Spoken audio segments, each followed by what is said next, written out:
અવઘડદાની મહાદેવ અવઘડદાની મહાદેવ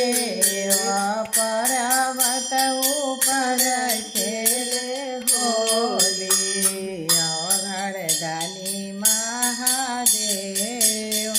પર્વત ઉપર ખેલે હોલી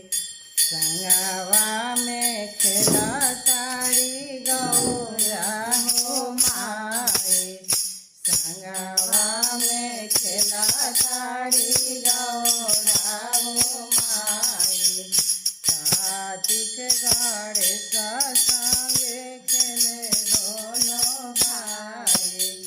कार्तिक गणेश संगे खेले दोनों भाई अवघड़दानी महादेव अवघड़दानी महादेव